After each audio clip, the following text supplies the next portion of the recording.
Perkenalkan, nama saya Catherine Pasaribu dengan NIM 20716500092, Prodi Ilmu Komunikasi, mata kuliah Pengantar Ilmu Hukum kelas A.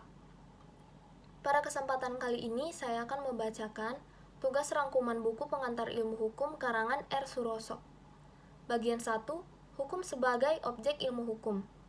Bab 1, pengertian tentang pengantar ilmu hukum. A. Pengertian dari segi pengantar. Pengantar ilmu hukum atau PIH terdiri dari kata pengantar dan ilmu hukum. Bila dikehendaki, ilmu hukum dapat dipecah lagi menjadi ilmu dan hukum. Jadi, PIH merupakan basis mata pelajaran dasar yang tidak boleh ditinggalkan oleh mereka yang ingin mempelajari masalah dan cabang-cabang ilmu hukum. B. Pengertian dari segi ilmu hukum. Pengertian ilmu hukum menurut beberapa ahli. Yang pertama, menurut Cross memberikan definisi bahwa ilmu hukum adalah segala pengetahuan hukum yang mempelajari hukum dalam segala bentuk manifestasinya. Yang kedua, menurut Curzon berpendapat bahwa ilmu hukum adalah suatu ilmu pengetahuan yang mencakup dan membicarakan segala hal yang berhubungan dengan hukum. Ilmu pengetahuan hukum juga disebut sebagai ilmu pengetahuan yang mempelajari kaidah-kaidah hidup manusia supaya sanksi-sanksi dapat dikenakan oleh penguasa. Ilmu pengetahuan hukum juga mempelajari bagaimana berlakunya kaidah dan sampai sejauh mana dianut oleh manusia dalam masyarakat. Dari uraian tersebut, dapat disimpulkan bahwa ilmu hukum adalah suatu pengetahuan yang objeknya adalah hukum dan yang khusus mengajarkan perihal hukum dalam segala bentuk dan manifestasinya. C. Cabang-cabang ilmu hukum yang termasuk ilmu hukum. Di samping hal-hal tersebut, beberapa penulis memberikan berbagai pandangan mengenai bagian-bagian dari ilmu hukum. Di antaranya yang pertama, J. van Apeldoorn berpendapat bahwa bagian ilmu hukum terdiri dari sosiologi hukum, sejarah hukum, dan perbandingan hukum. Yang kedua, menurut W.L.G. Lemaire berpendapat bahwa bagian dari ilmu hukum terdiri atas ilmu hukum positif, sosiologi hukum, perbandingan hukum, dan sejarah hukum. Yang ketiga, J.B.H. Belfroid membagi ilmu hukum atas dogmatik hukum, sejarah hukum, perbandingan hukum, politik hukum, serta ajaran hukum umum. Yang keempat, menurut Profesor Lee On-Hock, SH, yang berpendapat bahwa bagian dari ilmu hukum terdiri dari ilmu hukum positif, sosiologi hukum, sejarah hukum, perbandingan hukum, dan juga ilmu hukum dogmatik atau ilmu hukum sistematis. D. Pendapat para pakar hukum. Profesor R. Subekti, SH, mengatakan bahwa PIH merupakan buku pelajaran yang paling sukar penulisannya. Ini berarti bahwa untuk memberikan batasan mengenai PIH adalah sulit. Oleh karenanya, untuk menjawab pertanyaan apakah PIH itu, dapat dilihat dari pendapat berbagai pakar hukum. Yang pertama, menurut Dr. Sujono Dirjosisworo, SH, menyatakan bahwa PIH itu kerap kali oleh dunia studi hukum dinamakan ensiklopedia hukum yang merupakan pengantar atau introduction untuk ilmu pengetahuan hukum. Yang kedua, menurut Profesor Dr. Ahmad Sanusi, SH, mengungkapkan bahwa PIH termasuk dalam mata pelajaran dasar, di mana PIH bukan merupakan suatu mata pelajaran latihan berpraktik. Bab 2, Sejarah Singkat Pengantar Ilmu Hukum. Pengantar ilmu hukum berasal dari terjemahan bahasa Belanda. Istilah ini dipakai pada tahun 1920 yang dimasukkan dalam Hoger Ouderwets Wet atau Undang-Undang Perguruan Tinggi Belanda. Istilah ini sebenarnya sudah dipergunakan di Jerman pada akhir abad 19 dan permulaan abad 20. Di Indonesia, PIH sudah dikenal sejak tahun 1924 dengan didirikannya Sekolah Tinggi Hukum di Jakarta. Sedangkan istilah PIH dipergunakan untuk pertama kalinya di Universitas Gadjah Mada yang berdiri pada 3 Maret 1946. Bab 3, Peran dan Fungsi Pengantar Ilmu Hukum. A. Peran dan fungsi PIH. Yang pertama, memberikan introduksi atau memperkenalkan segala masalah yang berhubungan dengan hukum. Yang kedua, berusaha untuk menjelaskan keadaan, inti, maksud dan tujuan dari bagian-bagian yang penting daripada hukum, serta bertalian antara berbagai bagian tersebut dengan ilmu pengetahuan hukum. Yang ketiga, memperkenalkan ilmu hukum, yaitu pengetahuan yang mempelajari segala seluk-beluk daripada hukum dan segala bentuk dan manifestasinya. Yang keempat, merupakan dasar dalam rangka studi hukum. Tanpa memahami pengantar ilmu hukum secara tuntas dan seksama, tidak akan dapat diperoleh pengertian yang baik tentang berbagai cabang ilmu hukum. Yang kelima, mengkualifikasi mata pelajaran, pendahuluan, pembukaan ke arah ilmu pengetahuan hukum pada tingkat persiapan. B. Bukti-bukti pentingnya peran dan fungsi PIH. Yang pertama, dari segi sejarahnya, PIH diajarkan di perguruan tinggi di berbagai negara. Yang kedua, di Indonesia, PIH dijadikan kurikulum oleh Sekolah Tinggi Hukum yang didirikan di Jakarta pada tahun 1942. Yang ketiga, pada waktu Universitas Gadjah Mada berdiri, pada tanggal 3 Maret 1946 untuk pertama kalinya dipergunakan istilah pengantar ilmu hukum. Yang keempat, adanya surat keputusan Menteri Pendidikan dan Kebudayaan 30 Desember 1973 nomor 0198-U-1973 yang intinya menyebutkan bahwa di tingkat permulaan Fakultas Hukum Negeri maupun swasta, mata kuliah pengantar ilmu hukum ini harus dicantumkan dalam kurikulumnya sebagai salah satu mata kuliah yang langsung berhubungan dengan ilmu hukum. Yang kelima, menurut keputusan Kopertis atau Koordinat Perguruan Tinggi Swasta, pengantar ilmu hukum merupakan mata kuliah ujian negara. Bab 4, kedudukan PIH di antara ilmu sosial lainnya. A. Ditinjau dari segi ilmu sosial. Ditinjau dari segi ilmu sosial, pengantar ilmu hukum adalah suatu mata pelajaran yang merupakan pengantar ke arah ilmu hukum. Ilmu hukum ini termasuk ilmu sosial yang objek penyelidikannya adalah tingkah laku manusia dan masyarakat dalam berbagai bentuknya. Oleh karenanya, kedudukan pengantar ilmu hukum sejajar dengan ilmu-ilmu sosial lainnya. B. Ditinjau dari segi disiplin hukum.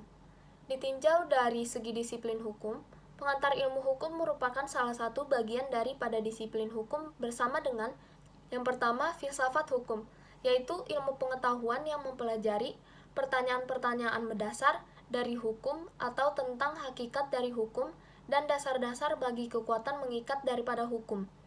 Yang kedua, politik hukum, yaitu disiplin hukum yang menghususkan diri pada usaha memerankan hukum dalam mencapai tujuan yang dicita-citakan masyarakat tertentu. Bab 4, metode pendekatan dalam mempelajari pengantar ilmu hukum.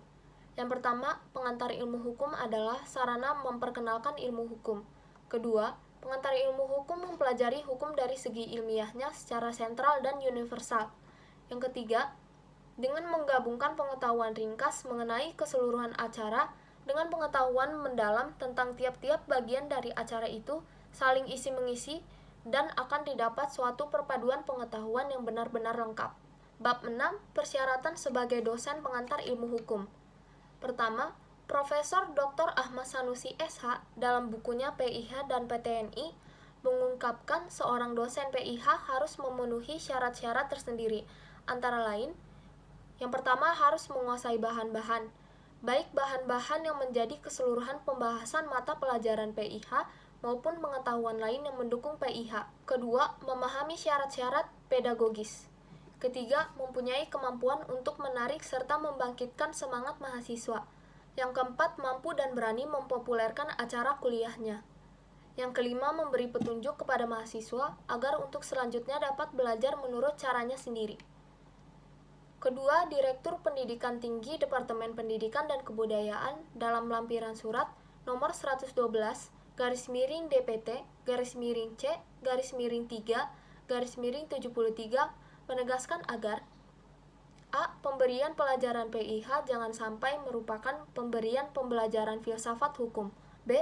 Untuk memperluas pandangan mahasiswa, sebaiknya diperkenalkan pula disiplin hukum. Bab 7, hakikat daripada pengantar ilmu hukum. Yang pertama, PIH merupakan suatu mata pelajaran yang menjadi pengantar dan petunjuk jalan bagi siapapun yang ingin mempelajari ilmu hukum yang ternyata sangat luas ruang lingkupnya. Yang kedua, sebagai suatu mata pelajaran, pengantar ilmu hukum memberikan dan menanamkan pengertian dasar mengenai arti, permasalahan, dan persoalan-persoalan di bidang hukum. Yang ketiga, PIH memberikan gambaran-gambaran dan dasar yang jelas mengenai sendi-sendi utama hukum itu sendiri. Yang keempat, karena PIH merupakan mata pelajaran dasar, maka bagi mereka yang ingin mempelajari ilmu hukum harus menguasai mata pelajaran PIH terlebih dahulu. Bab 8, ruang lingkup pembahasan oleh pengantar ilmu hukum. A. Hukum sebagai objek ilmu hukum, yaitu terdiri dari apakah hukum itu, apakah tujuan hukum itu, bagaimanakah ilmu hukum itu terbentuk, apakah sumber-sumbernya, bagaimanakah sistem klasifikasinya, dan sebagainya. B. Ilmu hukum sebagai norma hukum, yang terdiri dari hukum sebagai kaidah hukum, dan kaidah hukum beserta kaidah lainnya. C. Ilmu hukum sebagai ilmu pengetahuan, yang terdiri dari subjek hukum, objek hukum, peristiwa hukum, perbuatan hukum, hubungan hukum, akibat hukum, dan masyarakat hukum. D. Ilmu hukum sebagai ilmu kenyataan, yang terdiri dari antropologi hukum, sosiologi hukum, sejarah hukum, psikologi hukum, dan perbandingan hukum. Bagian 2. Hukum sebagai objek ilmu hukum. Bab 9. Pengertian tentang hukum. A. Arti hukum dari segi etimologi. Yang pertama, hukum. Kata hukum berasal dari bahasa Arab dan merupakan bentuk tunggal. Kata jamaknya adalah alkas, yang diambil alih dalam bahasa Indonesia menjadi hukum.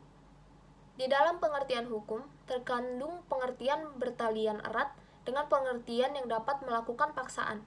Yang kedua, rek. Rek berasal dari rectum, yaitu bahasa Latin, yang mempunyai arti bimbingan atau tuntutan atau pemerintahan. Yang ketiga, ius. Kata ius berasal dari bahasa Latin, yang artinya mengatur dan memerintah. Yang keempat, lex. Kata lex berasal dari bahasa Latin, yang berarti mengumpulkan orang-orang untuk diberi perintah. B. Definisi hukum oleh berbagai pakar. Yang pertama, menurut Profesor Dr. P. Borst. Definisi hukum menurut Borst merupakan keseluruhan tentang peraturan bagi setiap perbuatan manusia dalam kehidupan masyarakat, di mana pelaksanaannya dapat dipaksakan dengan tujuan untuk memperoleh keadilan. Yang kedua, menurut Profesor Dr. Van Kan. Van Kan mengungkapkan hukum adalah keseluruhan peraturan hidup yang bersifat memaksa untuk melindungi kepentingan manusia di dalam masyarakat. Yang ketiga, menurut Profesor Mr. Dr.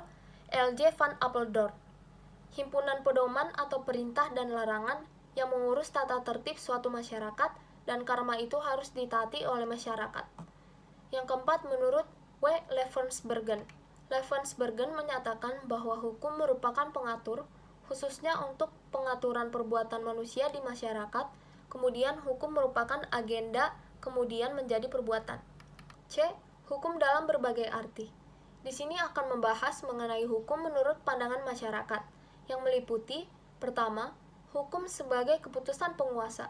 Sebagai keputusan penguasa, hukum merupakan serangkaian peraturan-peraturan tertulis, seperti Undang-Undang Dasar, Undang-Undang, keputusan Presiden, peraturan pemerintah, keputusan menteri, serta peraturan daerah. Peraturan-peraturan tersebut diciptakan oleh pihak yang berwenang. Yang kedua, hukum dalam arti petugas. Di sini yang dianggap hukum adalah para petugas penegak hukum. Mereka, terutama orang awam yang istilahnya man in the street, melihat para petugas polisi, jaksa, dan hakim sebagai hukum, karena dalam kenyataannya para petugas penegak hukum tersebut yang memang menghukum orang yang bersalah. Yang ketiga, hukum dalam arti sikap tindak, yang diartikan sebagai hukum tidak seperti bekerjanya penegak hukum yang mengatur dan memaksa masyarakat, maka bekerjanya sikap tindak ini tidak terasa. Yang keempat, hukum dalam arti gejala sosial. Dalam kehidupan bermasyarakat, manusia saling membutuhkan satu dengan yang lain, dan terkadang kebutuhan antar sesama dapat berlawanan atau bertentangan. Untuk mengatasinya, diadakan ketentuan yang mengatur, yaitu tata tertib. Yang kelima, hukum dalam arti kaidah. Ilmu hukum adalah himpunan petunjuk hidup atau perintah-perintah dan larangan-larangan yang mengatur tata tertib dalam suatu masyarakat yang seharusnya ditaati oleh anggota masyarakat yang bersangkutan. Oleh karena itu, Pelanggaran petunjuk tersebut dapat menimbulkan tindakan dari pihak pemerintah terhadap masyarakat itu. Yang keenam, hukum dalam arti disiplin. Suatu disiplin adalah sistem mengenai kenyataan atau gejala-gejala yang dihadapi. Dalam hal ini, hukum dalam arti disiplin melihat hukum sebagai gejala kenyataan yang ada di tengah-tengah masyarakat. Yang ketujuh, hukum dalam arti ilmu hukum. Hukum dalam arti sebagai ilmu hukum berarti ilmu tentang kaidah atau norma yang menelaah hukum sebagai kaidah atau sistem kaidah-kaidah dengan dogmatik dan sistematik hukum. Yang kedelapan, hukum dalam arti tata hukum. Hukum dalam arti tata hukum adalah hukum yang sedang berlaku di suatu negara. Tata hukum biasanya juga disebut hukum positif atau ius constitutum. Tata hukum yang berlaku di Indonesia terbagi dalam hukum privat dan hukum publik. Hukum privat meliputi hukum sipil, hukum dagang, dan sebagainya. Sedangkan hukum publik meliputi hukum tata usaha negara, hukum pidana, dan hukum internasional. Bab 10. Hukum terdapat di mana saja. Hukum terdapat di seluruh dunia, asal ada masyarakat atau manusia. Hukum itu ada di mana-mana, pada setiap waktu, dan bagi setiap bangsa. Hukum melekat pada hidup setiap masyarakat. Sebagaimana telah dinyatakan, hukum berisikan kaidah-kaidah, yaitu petunjuk-petunjuk yang menuntut supaya dijalankan, mengandung sanksi, dan akan beraksi secara paksaan apabila kaidah tersebut dilanggar. Dalam bukunya Pengantar Ilmu Hukum, Surojo Signodipuro mengungkapkan bahwa di dalam masyarakat primitif juga terdapat hukum. Banyak sarjana-sarjana barat yang telah melakukan penelitian-penelitian di daerah-daerah yang penduduknya masih primitif, serta menyatakan bahwa di dalam masyarakat ini pun sudah terdapat peraturan-peraturan hidup, semacam peraturan hukum dalam negara-negara yang sudah modern. Sejarah juga menunjukkan bahwa pada kerajaan-kerajaan seperti Sriwijaya, Majapahit, Kediri, dan lain sebagainya, juga telah terdapat peraturan-peraturan hidup yang mengatur tata tertib kehidupan sehari-hari dalam masyarakat kerajaan yang bersangkutan. Bab 11. Peran dan fungsi hukum. Yang pertama, peran hukum dalam masyarakat. Seperti yang kita ketahui, bahwa hasil penelitian para sosiolog dan antropolog membuktikan bahwa pada masyarakat kuno dan bagaimanapun primitifnya, juga terdapat hukum. Selama ada masyarakat, baik besar maupun kecil, akan selalu diikuti oleh hukum. Hukum terdapat di mana saja di seluruh dunia, asal ada manusia yang bermasyarakat. Aristoteles mengatakan bahwa manusia adalah makhluk sosial atau makhluk bermasyarakat. Oleh karenanya, tiap anggota masyarakat mempunyai hubungan antara yang satu dengan yang lain. Selain itu, masing-masing anggota masyarakat tentu mempunyai hubungan kepentingan yang berbeda-beda juga, bahkan tidak jarang saling berlawanan. Untuk mengurangi kericuhan, maka hukumlah yang mengatur dan melindungi kepentingan masing-masing. B. Fungsi hukum. Yang pertama, sebagai alat pengantar tata tertib hubungan masyarakat. Yang kedua, sebagai sarana untuk mewujudkan keadilan sosial lahir batin. Yang ketiga, sebagai penggerak pembangunan. Yang keempat, fungsi kritis hukum. Syarat-syarat agar fungsi hukum dapat terlaksana dengan baik, maka bagi para penegak hukum dituntut kemampuannya untuk melaksanakan dan menerapkan hukum dengan baik, dengan seni yang dimiliki masing-masing petugasnya. Misalnya, A. Menafsirkan hukum sesuai dengan keadilan dan posisi masing-masing. B. Bila perlu diadakan penafsiran analogis, penghalusan hukum, atau memberi ungkapan a contrario. Bab 12. Tujuan hukum. A. Pendahuluan. Mengingat banyaknya berbagai pendapat yang berbeda-beda tentang tujuan hukum, maka untuk mengatakan secara tegas apakah tujuan hukum itu adalah sulit. Ada yang beranggapan bahwa tujuan hukum adalah kedamaian, keadilan, kefaedahan, kepastian hukum, dan sebagainya. B. Pendapat para ahli. Yang pertama, menurut Dr. Wirjono Projodikoro, SH. Wirjono mengemukakan bahwa tujuan hukum adalah mengadakan keselamatan, kebahagiaan, dan tata tertib dalam masyarakat. Yang kedua, Profesor Subekti SH. Dalam bukunya Dasar-Dasar Hukum dan Pengadilan, Profesor Subekti mengungkapkan bahwa hukum tidak hanya mencarikan keseimbangan antara pelbagai kepentingan yang bertentangan satu sama lain, akan tetapi juga untuk mendapatkan keseimbangan antara tuntutan keadilan tersebut dengan ketertiban atau kepastian hukum. Yang ketiga, menurut Profesor Mr. Dr. L.J. Appledorn, Dalam bukunya Pengantar Ilmu Hukum, Apeldoorn menyatakan bahwa tujuan hukum adalah mengatur tata tertib dalam masyarakat secara damai dan adil. Yang keempat, menurut Aristoteles. Dalam bukunya Retorika, Aristoteles mencetuskan teorinya bahwa tujuan hukum adalah menghendaki keadilan semata-mata dan isi daripada hukum ditentukan oleh kesadaran etis mengenai apa yang dikatakan adil dan apa yang tidak adil. Yang kelima, menurut Jeremy Bentham. Dalam bukunya Introduction to the Morals of Legislation, Jeremy mengatakan bahwa hukum bertujuan semata-mata apa yang berfaedah bagi orang. C. Peraturan-peraturan umum. Mengenai tentang keadilan, disinggung oleh Allgemeine Regels. Agar didapatkan pandangan yang lebih jelas, berikut adalah contohnya. Yang pertama, Allgemeine Regels yang dapat dipandang kurang adil. Contohnya, pasal 1330 KUH Perdata yang berasal dari Burgerlich Wetboek yang berbunyi, belum cukup umur atau belum dewasa adalah mencapai umur genap 21 tahun dan belum melangsungkan pernikahan. Yang kedua, Allgemeine Regels yang harus ditafsirkan hakim. Contohnya itikat baik pada pasal 1338 ayat 3 KUH Perdata yang berbunyi, perjanjian harus dilaksanakan dengan itikat baik. D. Tentang keadilan. Berbicara tentang keadilan, Aristoteles dalam tulisannya Retorika membedakan keadilan dalam dua macam. Yang pertama, keadilan distributif, yaitu suatu keadilan yang memberikan kepada setiap orang didasarkan atas jasa-jasanya atas pembagian menurut haknya masing-masing. Yang kedua, keadilan kumulatif. Keadilan kumulatif ialah suatu keadilan yang diterima oleh masing-masing anggota tanpa mempedulikan jasa masing-masing. Bab 13, hukum ditaati orang. Ketaatan pada hukum. Terlepas daripada adanya sanksi, secara sadar atau tidak, pada umumnya orang menaati hukum yang ada. Yang pertama, menurut Utrecht. Menurut Utrecht, orang menaati hukum karena bermacam-macam sebab. Yang pertama, karena orang merasakan bahwa peraturan-peraturan itu dirasakan sebagai hukum. Yang kedua, karena ia harus menerimanya supaya ada rasa ketentraman. Yang ketiga, karena masyarakat mengendakinya. Yang keempat, karena adanya paksaan atau sanksi sosial. Lalu hukum ditaati orang karena hukum itu bersifat memaksa dan beberapa teori dan aliran yang menyebabkan mengapa hukum ditaati orang. Bab 14.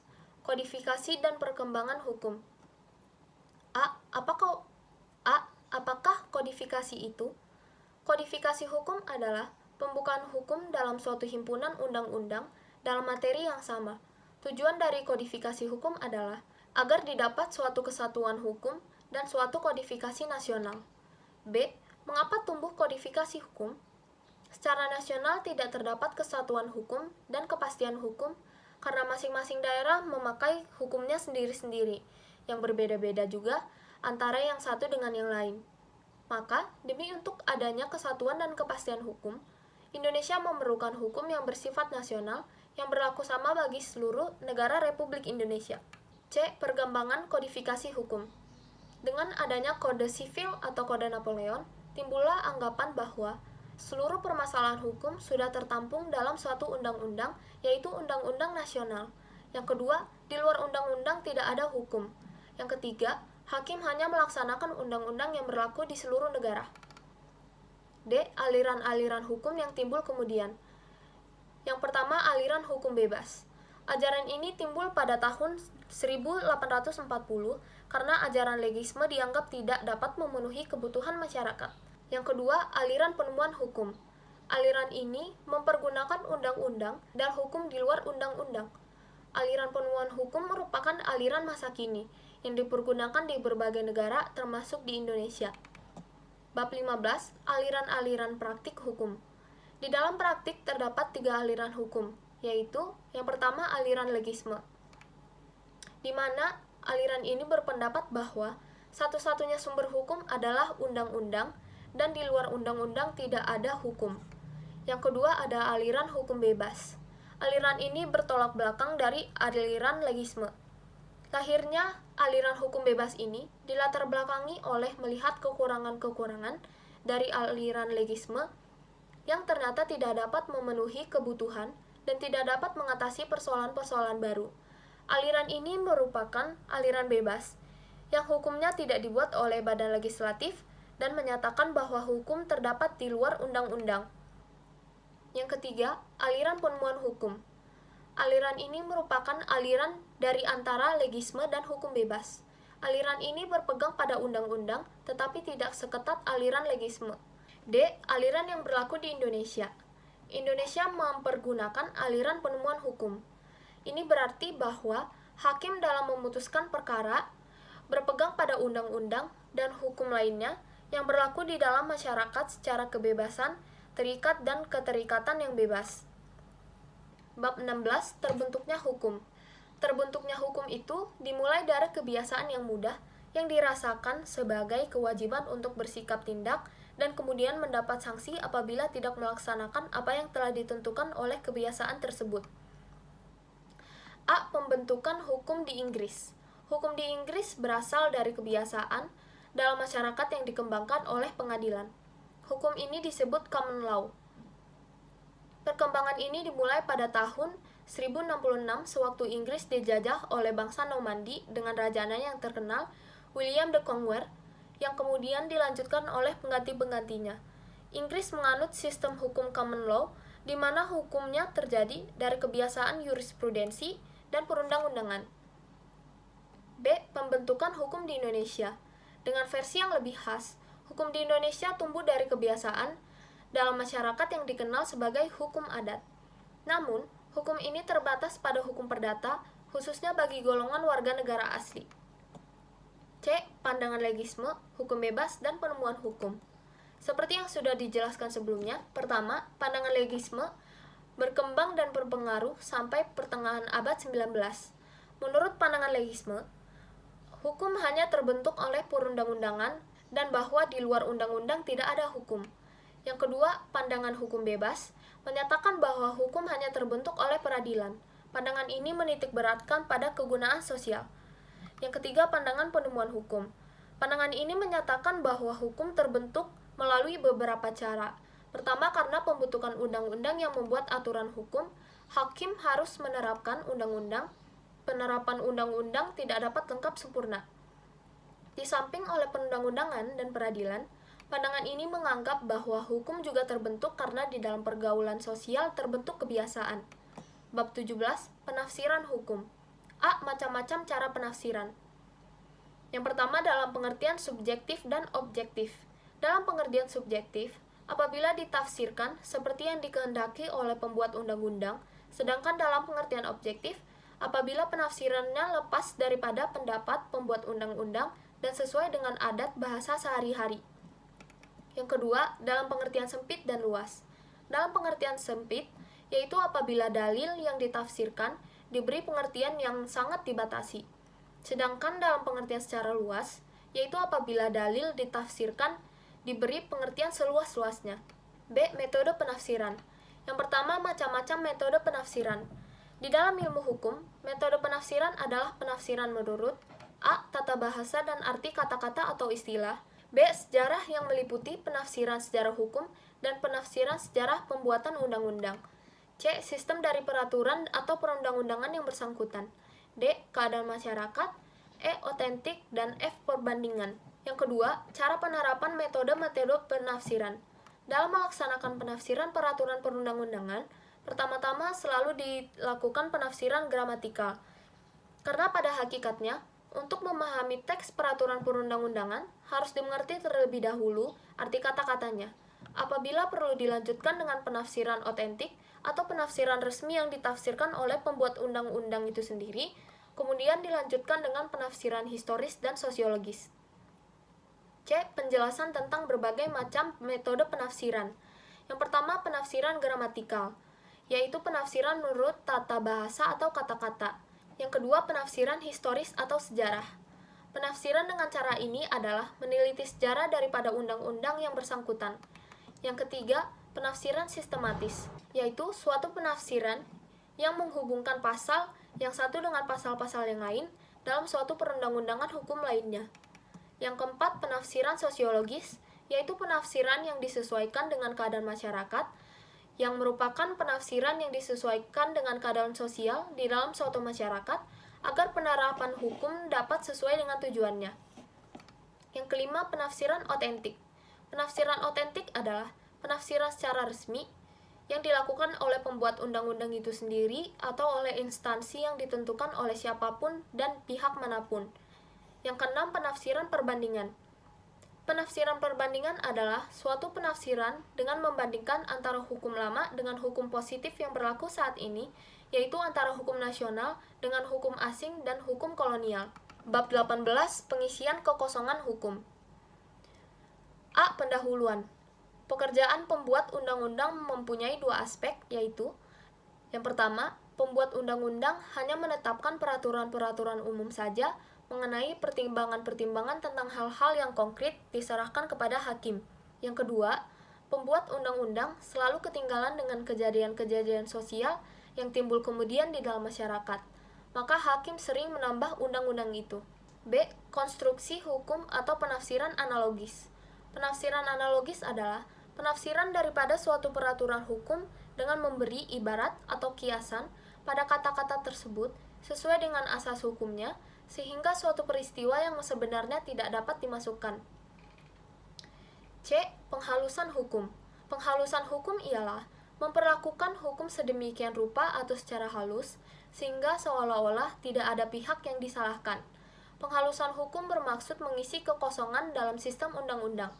Dalam sistem undang-undang, terdapat ruangan kosong apabila sistem undang-undang atau sistem formal hukum tidak dapat menyelesaikan masalah secara adil atau sesuai dengan kenyataan sosial. D. Argumentum a contrario atau pengungkapan secara berlawanan. Penafsiran a contrario adalah penafsiran undang-undang yang didasarkan atas pengingkaran yang artinya berlawanan pengertian antara soal yang dihadapi dengan soal yang diatur dalam suatu pasal dalam undang-undang. Perbedaan penggunaan undang-undang secara analogi dan berdasarkan argumentum a contrario ialah: yang pertama, menggunakan undang-undang secara analogi memperoleh hasil yang positif, sedangkan argumentum a contrario memperoleh hasil yang negatif.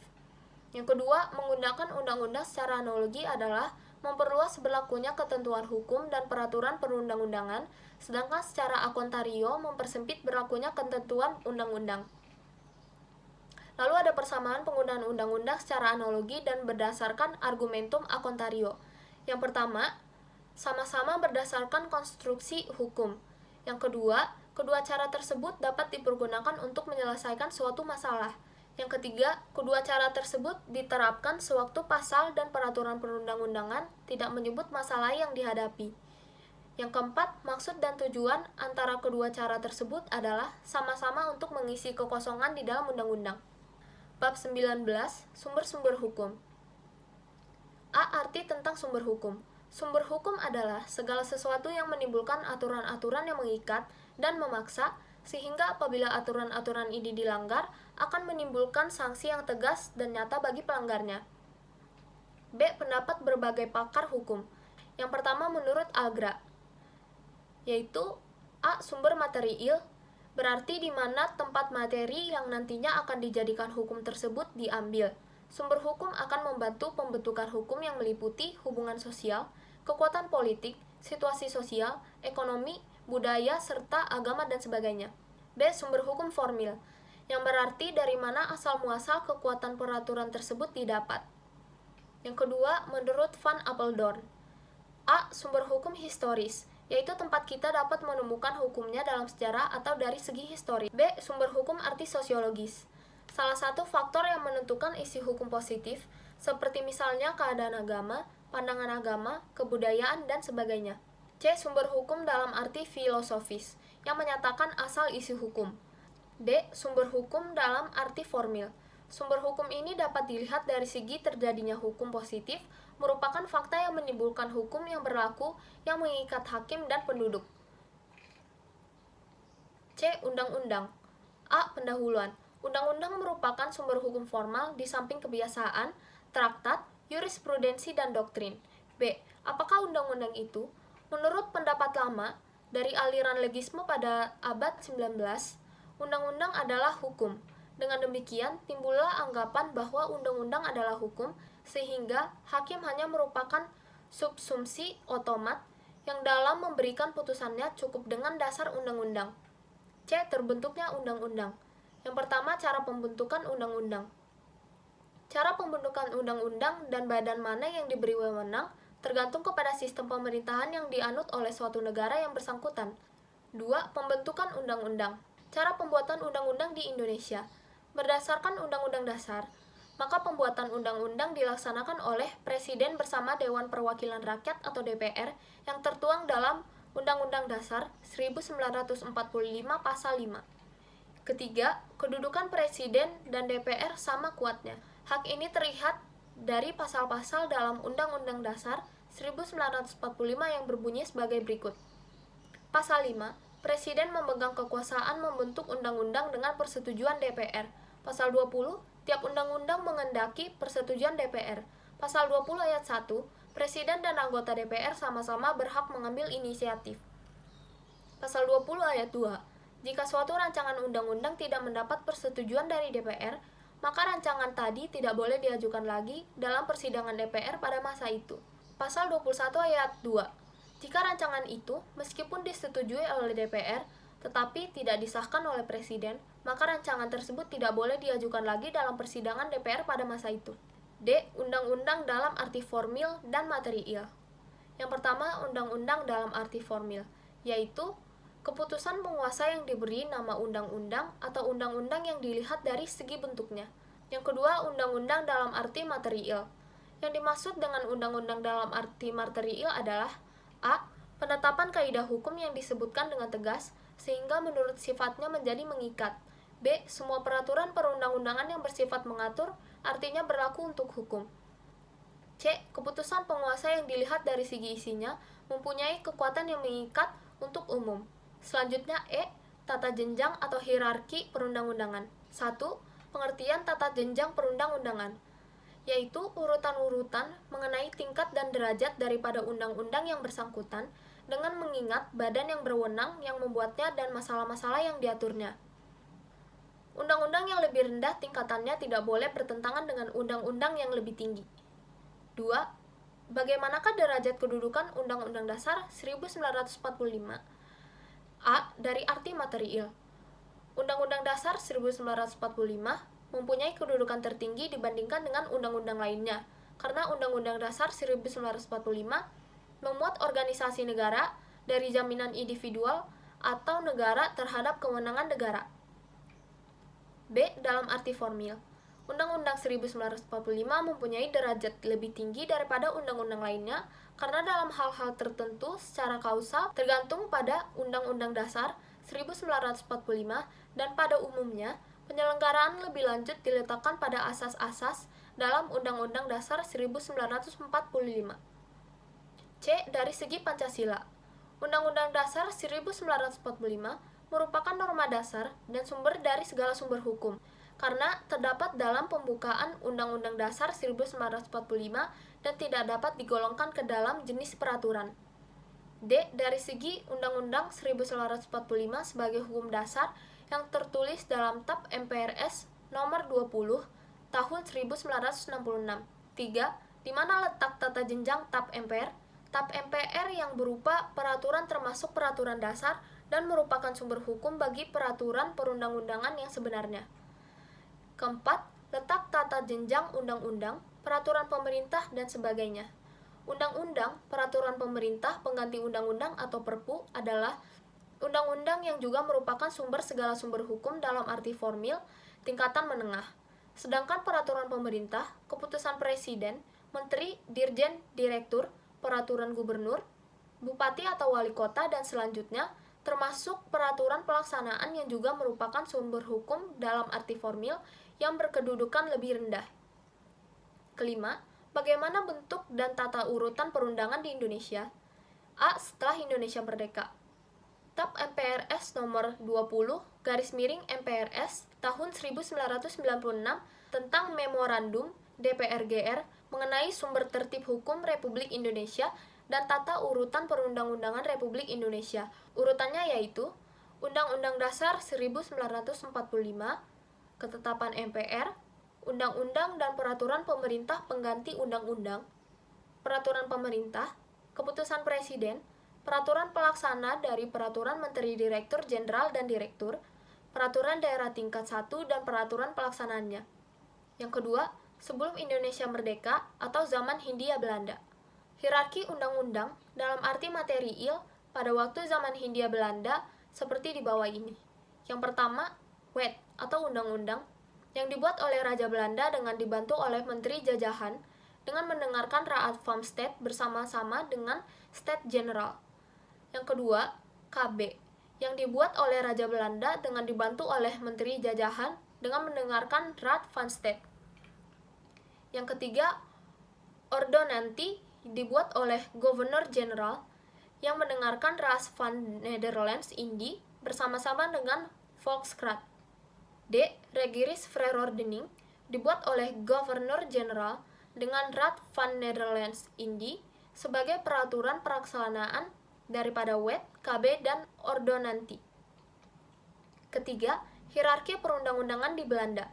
Perundang-undangan di Belanda sendiri yang terdiri dari atas ke bawah yaitu A. Grondwet atau Undang-Undang Dasar, B. Wet atau undang-undang yang dibuat oleh Staten General bersama Raja, C. Algemene Maatregelen van Bestuur, D. Peraturan daerah tingkat 1, E. Peraturan daerah tingkat 2, F. Kekuatan dan kekuasaan berlakunya undang-undang. Yang dimaksud dengan kekuatan berlakunya undang-undang ialah kekuatan mengikat antara undang-undang. Sedangkan yang dimaksud dengan kekuasaan ialah kekuasaan berlakunya undang-undang terhadap lingkungannya. Kedua, sampai di manakah kekuatan berlakunya undang-undang? Kekuatan berlakunya undang-undang dipengaruhi oleh berbagai asas, yaitu undang-undang yang lebih rendah derajatnya tidak boleh bertentangan dengan undang-undang yang lebih tinggi derajatnya. B. Dakan siak yang sama berlaku atas bahwa undang-undang yang lebih tinggi derajatnya membatalkan undang-undang yang mempunyai derajat yang lebih rendah. C. Dalam undang-undang yang sama derajatnya serta sama persoalan yang diaturnya berlaku asas bahwa undang-undang yang baru mendesak atau membatalkan yang keluar lebih dahulu. D. Bagi undang-undang yang bersifat khusus, terdapat undang-undang berlaku asas lex specialis degorat lex generalis, yang artinya undang-undang yang bersifat khusus lebih kuat daripada yang bersifat umum, sepanjang masing-masing undang-undang mempunyai derajat yang sama. E. Undang-undang yang mengikat hal-hal yang akan datang. Hal ini hanya mengikat hakim dan tidak berlaku bagi pembentuk undang-undang. Ketiga, lingkungan berlakunya undang-undang. A. Waktu berlakunya. B. Daerah berlakunya undang-undang. C. Terhadap siapa dan orang-orang mana undang-undang itu berlaku. D. Mengenai soal-soal apa yang harus diatur oleh undang-undang yang bersangkutan. Khusus mengenai berlakunya sebuah undang-undang dapat dilihat A. Pada undang-undang itu sendiri. B. Dapat ditentukan dalam undang-undang lain yang keluarnya kemudian, tetapi juga mungkin keluar lebih dulu. C. Dapat pula karena keluarnya undang-undang baru dengan mencabut undang-undang yang bertentangan dengan undang-undang yang baru tersebut. Yang kelima, tentang daerah berlakunya undang-undang. Tentang daerah berlakunya undang-undang berhubungan erat dengan kedudukan badan pembuat undang-undang. Apabila tidak ada ketentuan lain, maka undang-undang yang dibuat oleh badan pembuat undang-undang pusat berlaku untuk seluruh daerah negara, sedangkan undang-undang yang dibuat oleh badan pembentuk undang-undang tingkat daerah berlaku untuk daerah yang bersangkutan. Keenam, masalah orang-orangnya. Yang dimaksud dengan orang-orangnya di sini ialah orang-orang yang terhadap siapa undang-undang itu berlaku. Yang ketujuh, mengenai soal-soal yang diatur. Mengenai soal apa yang diatur selalu dapat diketahui dari nama yang diberikan pada undang-undang yang bersangkutan. G. Hak menguji. 1. Apakah hak menguji itu? Hak menguji adalah suatu hak yang menguji apakah suatu perundang-undangan berlainan atau bertentangan dengan peraturan perundang-undangan lainnya atau tidak, terutama dengan Undang-Undang Dasar 1945. 2. Maksud dan tujuan pengujian. Dalam tata jenjang atau hierarki peraturan perundang-undangan, dikenal dengan adanya asas peraturan perundang-undangan yang derajatnya lebih rendah, tidak boleh bertentangan dengan peraturan perundang-undangan yang lebih tinggi. Ketiga, hak atau wewenang menguji. Sistem Undang-Undang Dasar 1945 tidak mengenal hak dari badan yudikatif untuk menguji suatu undang-undang baik material maupun formal terhadap Undang-Undang Dasar 1945. Keempat, hak menguji formil dan material. Di dalam keputusan dan di dalam praktik dikenal dua macam hak menguji, yaitu hak menguji formil, yaitu kewenangan untuk menilai apakah suatu produk badan legislatif sudah dibuat sesuai dengan tata cara sebagaimana ditentukan oleh peraturan perundang-undangan. B.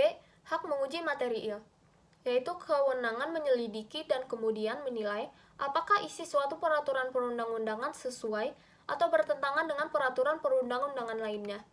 Kelima, lembaga yang mempunyai hak menguji. Pada umumnya, yang diberi wewenang untuk menguji adalah Mahkamah Agung, dan di tiap-tiap daerah negara dapat berbeda pula.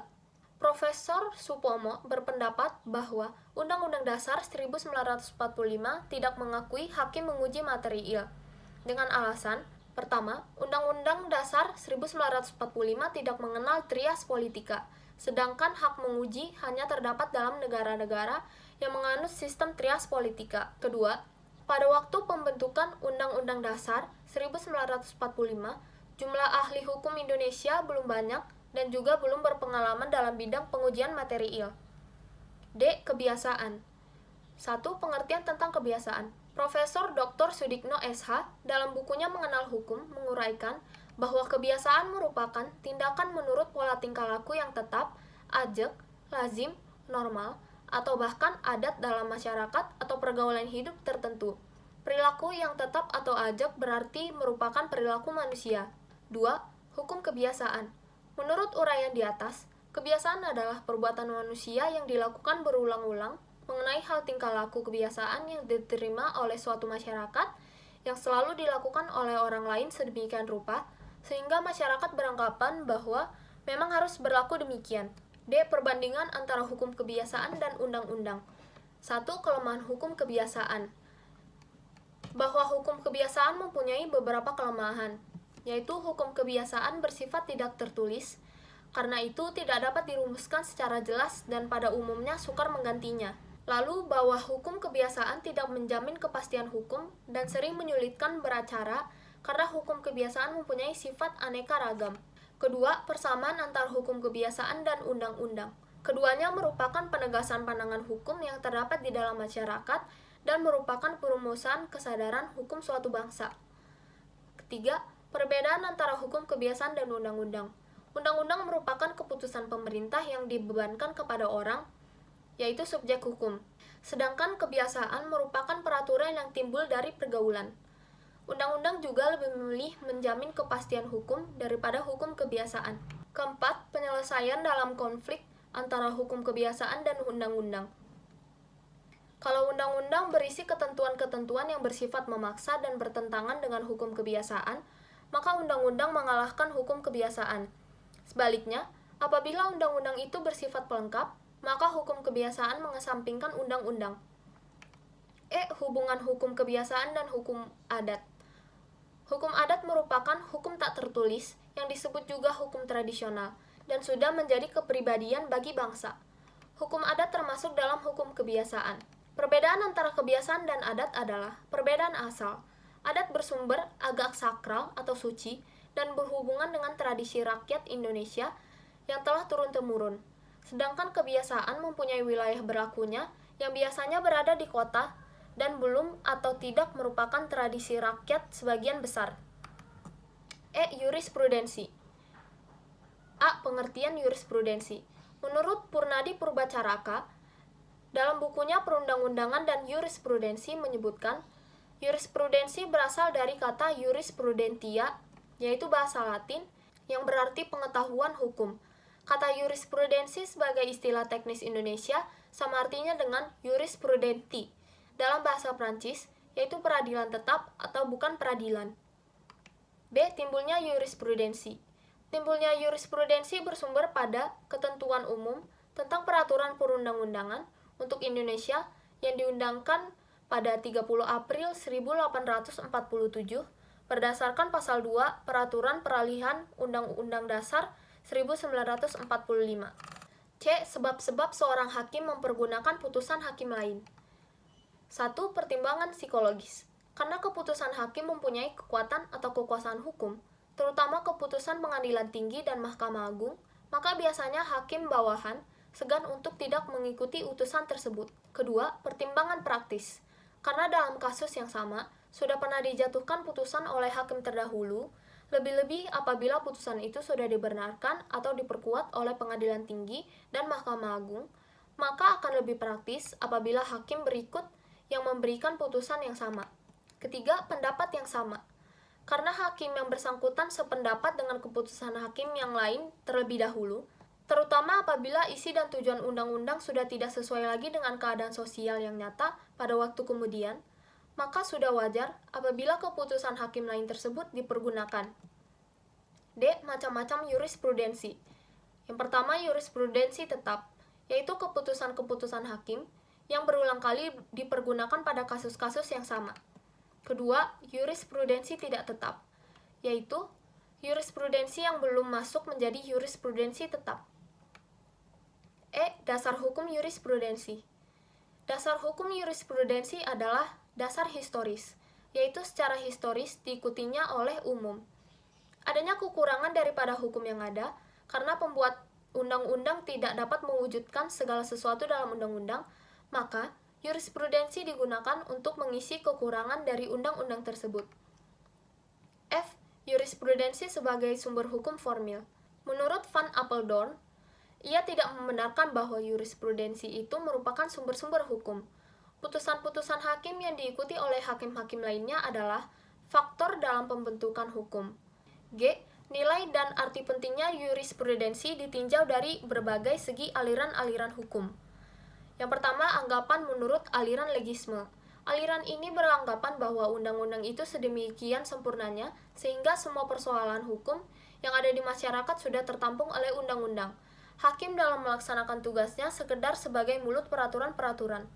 2. Anggapan menurut aliran hukum bebas. Pandangan aliran ini bertolak belakang dengan pandangan aliran legisme. Menurut aliran hukum bebas, mempelajari jurisprudensi adalah primer, sedangkan mengetahui undang-undang adalah sekunder. Ketiga, tanggapan menurut aliran penemuan hukum. Dari anggapan penganut aliran penemuan hukum, dapat diketahui bahwa betapa pentingnya jurisprudensi untuk dipelajari di samping perundang-undangan, karena di dalam jurisprudensi terdapat banyak garis-garis hukum yang berlaku di masyarakat, akan tetapi yang tidak terbaca di dalam undang-undang. H. Asas-asas jurisprudensi. Pertama, asas preseden. Dalam asas preseden, hakim terikat kepada keputusan-keputusan yang lebih dulu dari hakim yang sama derajatnya atau dari hakim yang lebih tinggi. Asas ini dianut oleh negara-negara Anglo-Sakso, yaitu Inggris dan Amerika Serikat. Kedua, asas bebas. Asas bebas ini adalah kebalikan dari asas preseden.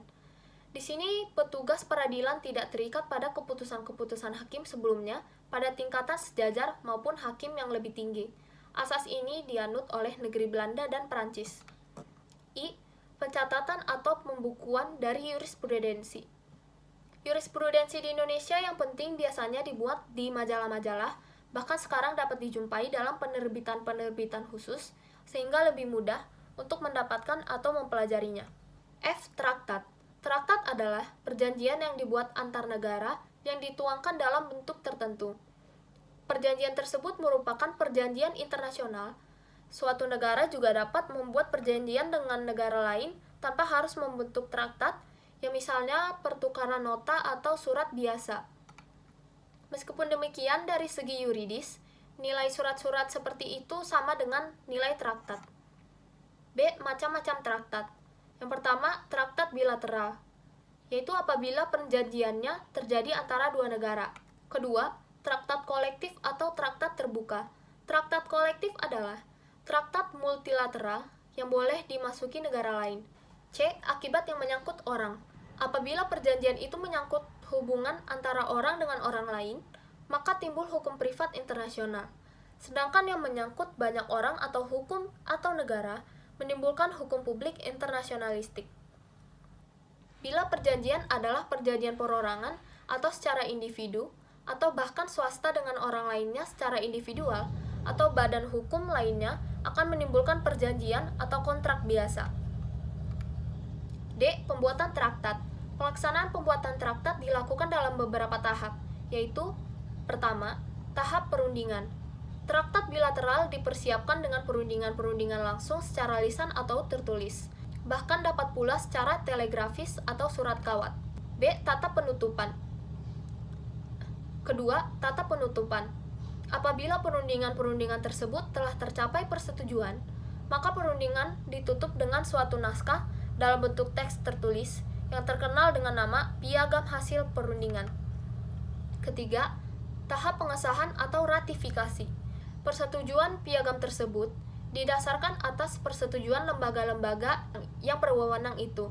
Setelah utusan-utusan yang membuat traktat itu kembali ke negaranya masing-masing, hasil perundingan tersebut diserahkan kepada pemerintahnya. Oleh pemerintah, hasil tersebut dimintakan persetujuan dari lembaga atau yang ditugaskan untuk itu. D. Tahap pertukaran piagam. Pertukaran piagam ini merupakan fase keempat yang juga dikatakan peletakan piagam. E. Penyelesaian pelanggaran traktat. Karena subjek hukum dalam traktat itu bermacam-macam, maka cara penyelesaiannya pun bermacam-macam. Yang pertama, masalah sengketa dan pelanggaran hukum perdata atau privat.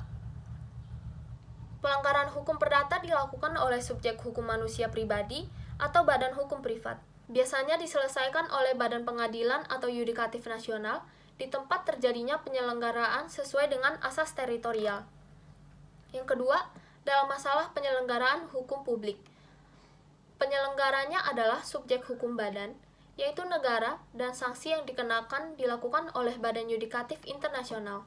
Selanjutnya ada doktrin. A. Doktrin sebagai sumber hukum formil. Doktrin adalah pendapat para sarjana hukum yang merupakan sumber hukum tempat hakim untuk dapat menemukan hukumnya. Seringkali terjadi bahwa hakim dan keputusannya menyebut pendapat sarjana hukum sebagai dasar pertimbangan dalam memutuskan perkara tertentu. B. Doktrin sebagai kitab hukum. Di dalam sejarah, dikenal adanya pendapat hukum tentang pendapat para sarjana atau ilmu hukum yang menyatakan bahwa orang tidak boleh menyimpang dari pendapat undang-undang para sarjana. Ini berarti bahwa pendapat para sarjana itu mempunyai kekuatan yang bersifat mengikat. Bab 20. Penggolongan dan klasifikasi hukum. Tujuan daripada penggolongan atau klasifikasi hukum adalah A. Dari segi nilai. Nilai teoritis adalah untuk dapat dicapai suatu pengertian yang lebih baik. B. Dari segi praktis, supaya lebih mudah dapat menemukan dan menerapkan hukum yang ada. Tujuan praktis ini dapat memberi petunjuk-petunjuk umum bagi, yang pertama, para anggota badan-badan kenegaraan, demikian juga para fungsionaris hukum. B. Orang-orang lain dalam kedudukannya sebagai perorangan atau sebagai kuasa dan pembela yang berkepentingan. Berdasarkan berbagai sudut pandangan dan ukuran, penggolongan atau klasifikasi hukum dapat dikelompokkan dalam A. Sistematika yang diselaraskan dengan tujuan yang utuh, bahwa berlakunya hukum itu selalu bersangkut paut. 1. Dengan sumber-sumber berlaku serta bentuk-bentuk dari sumber-sumber itu. Sumber itu ada yang berbentuk naskah tertulis dan yang tidak berbentuk demikian. Maka penggolongannya dapat dibedakan pula dalam A. Hukum tertulis, meliputi hukum undang-undang, hukum dan sebagian kecil hukum adat. B. Hukum tak tertulis, meliputi hukum kebiasaan, sebagian besar hukum adat, hukum jurisprudensi, hukum ilmu dan revolusi. Kedua, dengan kepentingan-kepentingan yang diatur atau dilindunginya. Yang pertama, kepentingan perorangan.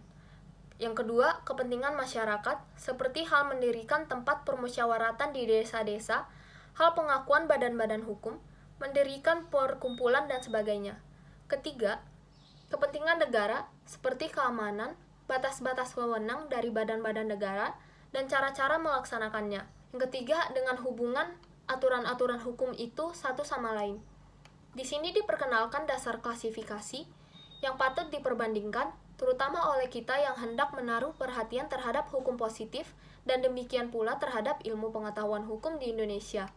Adapun di dalam hukum beraneka ragam atau hukum tata antar hukum, justru terdapat lebih dari satu aturan yang mungkin berlaku secara susul-menyusul, yang dimungkinkan karena perbedaan tempat dan orang-orang.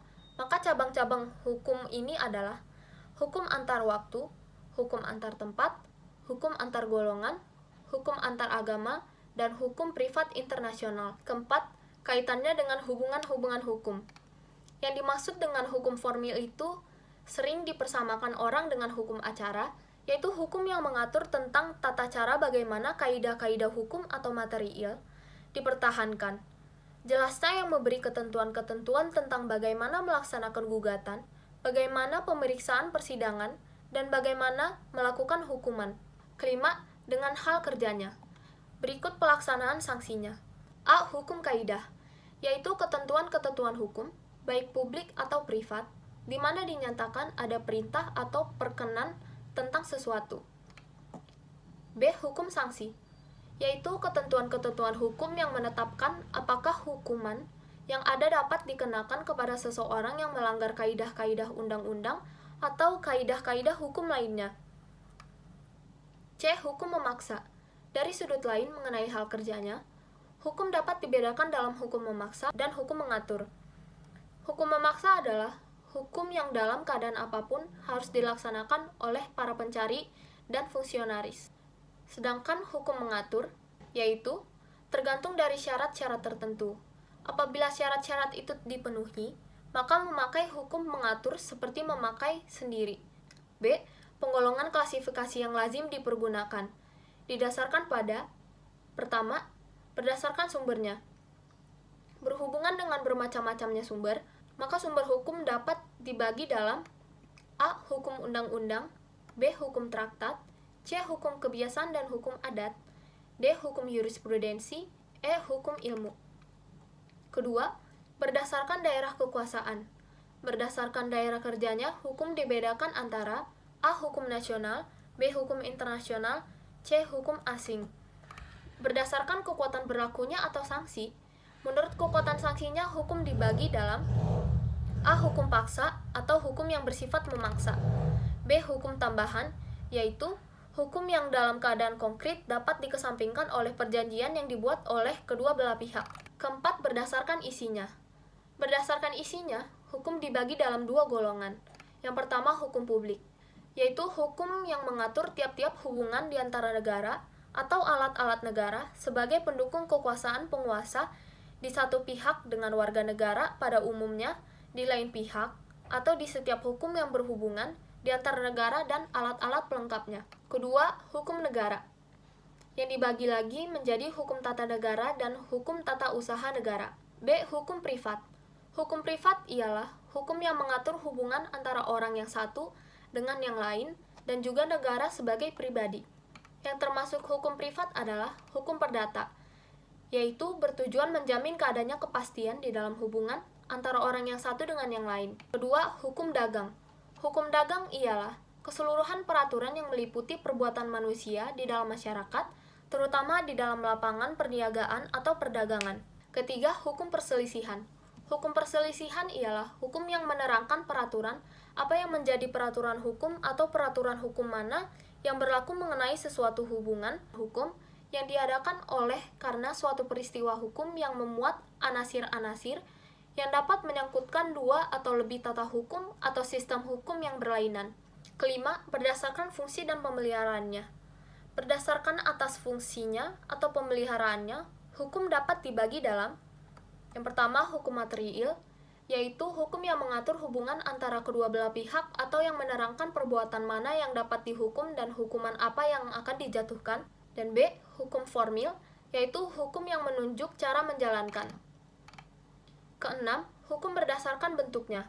Berdasarkan bentuknya, hukum dibagi dalam hukum tertulis dan hukum tak tertulis. Yang ketujuh, hukum berdasarkan wujudnya.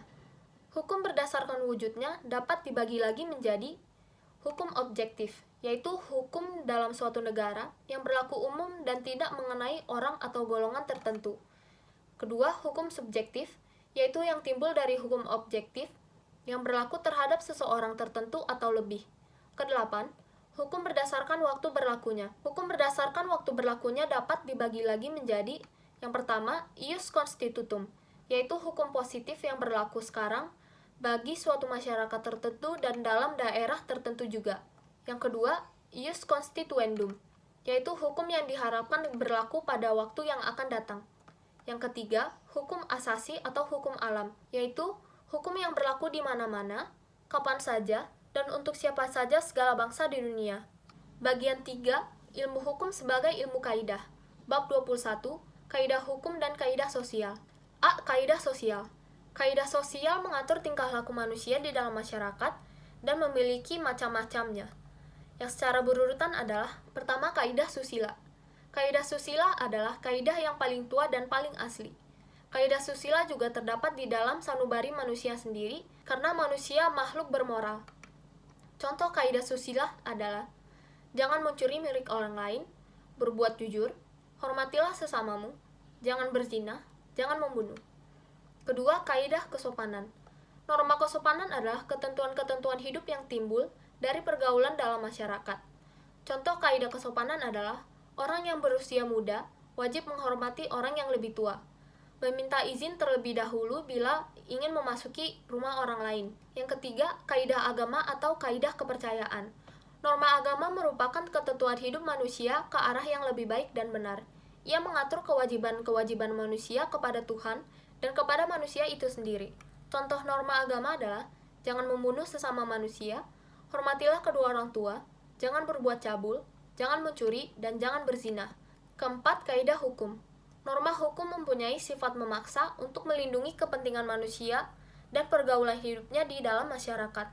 B. Penggolongan kaidah. Profesor Dr. Sudikno Mertokusumo menggolongkan keempat kaidah atau norma tersebut dalam dua golongan, yaitu, yang pertama, tata kaidah dengan aspek pribadi. Yang termasuk kelompok ini adalah kaidah agama atau kaidah kepercayaan dan kaidah kesusilaan. Yang kedua, tata kaidah dengan aspek kehidupan antar pribadi. Yang termasuk di dalamnya adalah kaidah kesopanan dan kaidah hukum. C. Hubungan antara kaidah hukum dengan kaidah lainnya. Yang pertama, hubungan positif.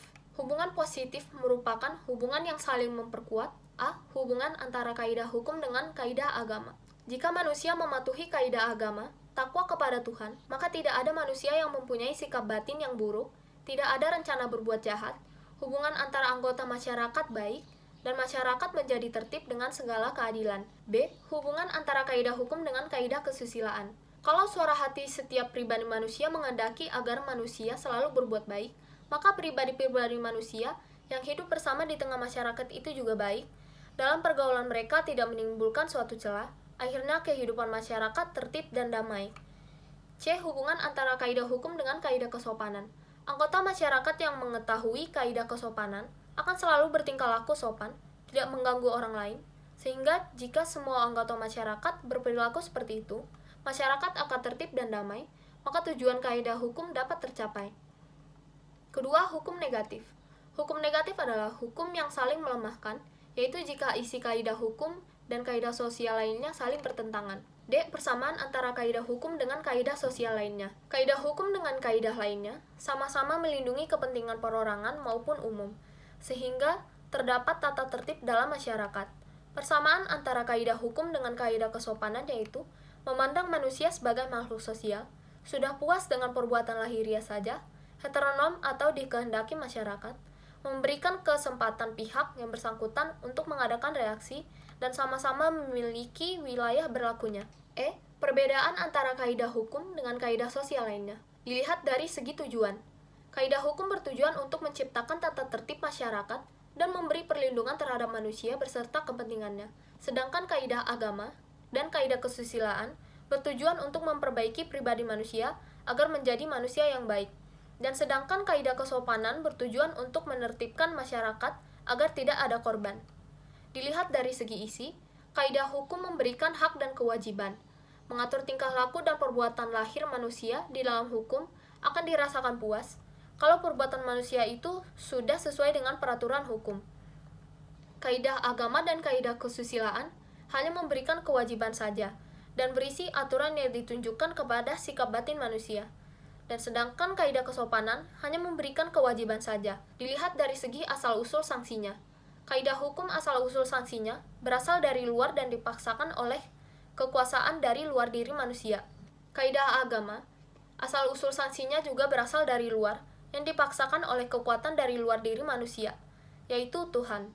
Kaidah kesusilaan, asal-usul sanksinya berasal dari diri sendiri dan dipaksakan oleh suara hati masing-masing pelanggarnya. Dilihat dari segi sanksi. Kaidah hukum sanksinya dipaksakan oleh masyarakat secara resmi. Kaidah agama sanksinya dipaksakan oleh Tuhan. Sedangkan kaidah kesusilaan, sanksinya dipaksakan oleh diri sendiri. Dilihat dari segi sasarannya. Kaidah hukum dan kaidah kesopanan, sasaran aturannya ditunjukkan kepada perbuatan konkret atau lahiriah. Sedangkan kaidah agama dan kaidah kesusilaan, sasaran aturannya ditunjukkan kepada sikap batin. Kedua, perbedaan antara kaidah hukum dengan kaidah kesopanan. Yang pertama, kaidah hukum memberi hak dan kewajiban, sedangkan kaidah kesopanan hanya memberikan kewajiban saja. Kedua, sanksi kaidah hukum dipaksakan dari masyarakat secara resmi atau negara, sedangkan sanksi kaidah kesopanan dipaksakan oleh masyarakat secara tidak resmi. Ketiga, perbedaan antara kaidah kesopanan dan kaidah agama dan kaidah kesusilaan. Pertama, asal kaidah kesopanan berasal dari luar diri manusia, kaidah agama dan kaidah kesusilaan berasal dari pribadi manusia. Kedua, kaidah kesopanan berisi aturan yang ditunjukkan kepada sikap lahir manusia, sedangkan kaidah agama dan kaidah kesusilaan berisi aturan yang ditunjukkan kepada sikap batin manusia. Ketiga, tujuan kaidah kesopanan menertibkan masyarakat agar tidak ada korban, sedangkan kaidah agama dan kaidah kesusilaan bertujuan menyempurnakan manusia agar tidak menjadi manusia yang jahat. Bagian 4, ilmu hukum sebagai ilmu pengertian. Bab 22, subjek hukum. A. Pengertian subjek hukum. Subjek hukum adalah sesuatu yang menurut hukum berhak atau berwenang untuk melakukan perbuatan hukum atau siapa yang mempunyai hak dan cakap untuk bertindak dalam hukum. Pada dasarnya, yang dapat menjadi subjek hukum adalah manusia atau orang atau person. B. Manusia sebagai subjek hukum. Yang pertama, dasar hukum. Menurut hukum yang berlaku, setiap manusia mempunyai hak dan kewajiban. Hak dan kewajiban ini dilindungi oleh hukum. Yang kedua, pendapat beberapa pakar. Mengenai apa yang dimaksud dengan orang, dapat dikemukakan pendapat beberapa pakar hukum, antara lain, menurut Profesor J. Haryawijaya. Haryawijaya mengungkapkan bahwa orang merupakan pengertian terhadap manusia. Kedua, Profesor Egens. Menurut Egens, yang dimaksud dengan orang adalah manusia sebagai badan hukum. Ketiga, Profesor Ko Chai-sing. Beliau berpendapat bahwa yang dimaksudkan dengan orang tidaklah hanya manusia saja, tetapi juga badan hukum. Ketiga, pandangan hukum modern. Setiap orang adalah subjek hukum, dengan tidak memandang agama atau kewarganegaraannya. Keempat, pandangan dunia. Setiap manusia atau pribadi menjadi subjek hukum sejak saat dia lahir, yang berakhir dengan kematiannya. Kelima, pandangan agama. Seorang manusia atau pribadi menjadi subjek hukum sejak benih atau pembibitan ada pada kandungan ibunya, selama ia hidup dan setelah ia meninggal. Keenam, pandangan hukum di Indonesia. A. Bahwa setiap manusia atau pribadi adalah pendukung hak. B. Dalam sidang pleno, tanggal 11 September 1957 oleh Konstituante, diterima sebagai salah satu hak asasi manusia, yaitu setiap orang berhak atas kehidupan dan penghidupan, kemerdekaan dan keselamatan pribadinya. C. Asas tersebut dalam Undang-Undang Dasar 1945 hanya dijamin secara tegas bagi warga negara saja, tetapi dapat diperluas untuk warga negara asing sepanjang tidak merugikan kedudukan warga negara Indonesia sendiri. D. Mengenai hukum privat, yang berlaku pasal 1 KUH Perdata, yang menyebutkan bahwa dalam menikmati hak-hak perdata tidak tergantung pada hak-hak kenegaraan. E. Bahwa orang asing pun menjadi subjek hukum, asal perlindungan atas kedudukan orang asing itu tidak merugikan kedudukan warga negara sendiri. C. Pengecualian subjek hukum. 1. Anak dalam kandungan. Meskipun ia belum lahir, dianggap telah lahir apabila kepentingan si anak menghendaki, dan dianggap tidak pernah ada apabila anak meninggal pada saat dilahirkan atau sebelumnya. Kedua, cakap hukum. Seseorang disebut cakap hukum apabila ia telah dianggap cukup cakap untuk mempertanggungjawabkan sendiri atas semua tindakan-tindakannya sendiri. Ketiga, binatang sebagai subjek hukum. Binatang tidak termasuk ke dalam subjek hukum, karena meskipun binatang merupakan makhluk hidup dan bernyawa seperti manusia, tetapi hukum tidak mempunyai hak dan kewajiban yang sama seperti layaknya manusia. Keempat, badan hukum sebagai subjek hukum. 1. Pengertian badan hukum. Badan hukum adalah suatu perkumpulan orang-orang yang mengadakan kerjasama dan atas dasar ini merupakan suatu kesatuan yang telah memenuhi syarat-syarat yang telah ditentukan oleh hukum. Kedua, syarat-syarat badan hukum. Untuk keikutsertaannya dalam pergaulan hukum, maka suatu badan hukum harus mempunyai syarat-syarat yang ditentukan oleh hukum, yaitu A. Memiliki kekayaan yang terpisah dari kekayaan anggota-anggotanya. B.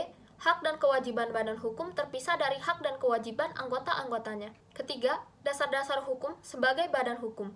Pengaturan badan hukum sesuai dengan hukum yang berlaku, yaitu A. Perseorangan terbatas, diatur dalam bab 3, bagian ketiga, buku 1 KUHD. B. Koperasi, diatur dalam Undang-Undang Nomor 25 Tahun 1992. C. Yayasan, pengaturannya sesuai dengan kebiasaan yang dibuat aktanya di notaris. D. Perbankan, diatur dalam Undang-Undang Nomor 7 Tahun 1992. E. Bank pemerintah, sesuai dengan undang-undang yang mengatur pendiriannya. F. Organisasi partai politik dan golongan karya, diatur dengan Undang-Undang Nomor 3 Tahun 1975, yang telah diubah menjadi Nomor 3 Tahun 1985. G. Pemerintah daerah tingkat 1, 2, dan kecamatan, diatur dalam Undang-Undang Nomor 5 Tahun 1974. H. Negara Indonesia diatur dengan Konstitusi Undang-Undang Dasar 1945. 4. Macam-macam badan hukum. A. Menurut bentuknya. Badan hukum dibedakan menjadi dua, yaitu badan hukum publik, yang didirikan berdasarkan hukum publik yang menyangkut kepentingan publik, orang banyak, atau negara pada umumnya. Lalu badan hukum privat, yaitu badan hukum yang didirikan berdasarkan hukum sipil atau perdata yang menyangkut kepentingan pribadi di dalam badan hukum itu. Lalu korporasi, yaitu suatu gabungan orang-orang yang dalam pergaulan hukum bertindak bersama sebagai satu objek hukum tersendiri atau personifikasi. Lalu ada yayasan, yaitu tiap kekayaan yang tidak merupakan kekayaan orang atau kekayaan badan dan diberi tujuan tertentu. Yayasan adalah sebagai pendukung hak kewajiban sendiri dan didirikan oleh para pendiri atau anggota dengan tujuan sosial, pendidikan, ilmu pengetahuan, kesenian, dan kebudayaan.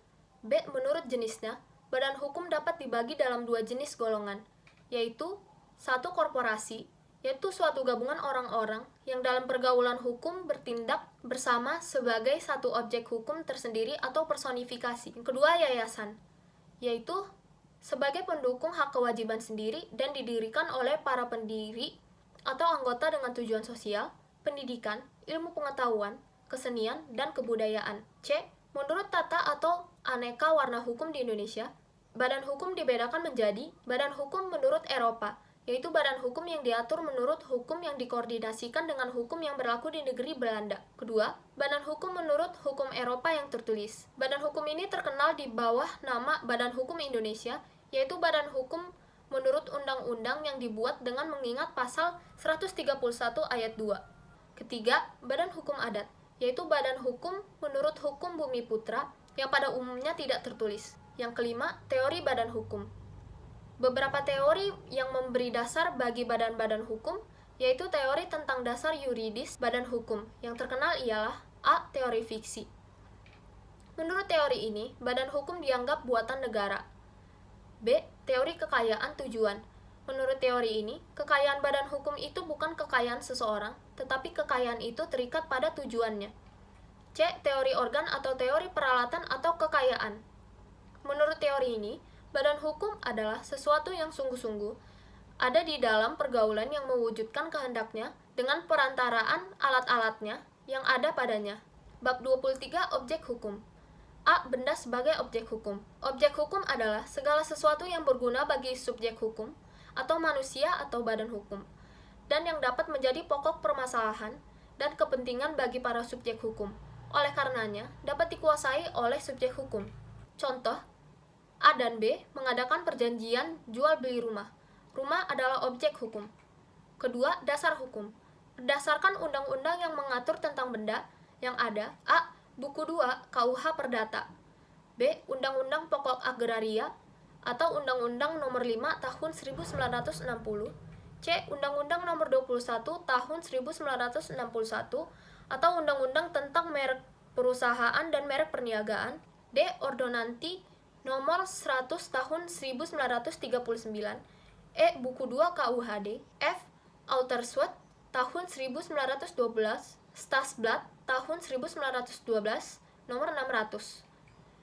3. Pembagian benda.